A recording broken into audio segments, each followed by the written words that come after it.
புதுச்சேரியில் நண்பரின் சாவில் ஏற்பட்ட முன் விரோதம் காரணமான பாஜக பிரமுகரை அதிமுக பிரமுகர் தலைமையிலான 5க்கும் மேற்பட்ட கும்பல் வெட்டி படுகொலை செய்துள்ளனர்.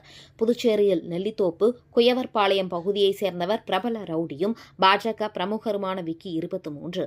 ஆட்டோ ஓட்டுநரான இவர் நேற்று 29/9/2025 மாலை தனது நண்பர்களுடன் வீட்டிலிருந்து புறப்பட்டு வெளியே சென்று இரவு 11:30 மணியளவில் தனது நண்பர்கள் மூவருடன் ஒரே வாகனத்தில் வீடு திரும்பியுள்ளார். இந்நிலையில் இவர் வீட்டின் அருகே வந்தபோது 5க்கும் மேற்பட்ட மர்ம கும்பல் விக்கியை சரமாரியாக வெட்டி படுகொலை செய்தனர். இதில் இரத்த வெள்ளத்தில் சரிந்து விழுந்து விக்கி சம்பவ இடத்திலேயே உயிரிழந்தார். இச்சம்பவம் குறித்து தகவல் அறிந்து வந்த போலீசார் விக்கி உடலை மீட்டு பிரேத பரிசோதனைக்காக புதுச்சேரி அரசு கதிர் கிராமம் மருத்துவமனைக்கு அனுப்பி வைத்து விசாரணை மேற்கொண்டனர்.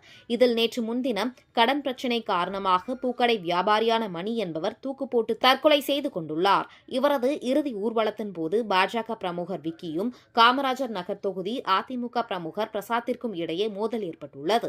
இதில் ஒருவருக்கொருவர் மிரட்டல் விடுத்த நிலையில் இச்சம்பவம் குறித்து சமாதானம் பேசுவதாக கூறி விக்கியை பிரசாத் நவீன் கார்டன் பகுதிக்கு அழைத்து தனது கூட்டாளிகளோடு வெட்டி கொலை செய்ததாக முதற்கட்ட விசாரணையில் தெரியவந்துள்ளது.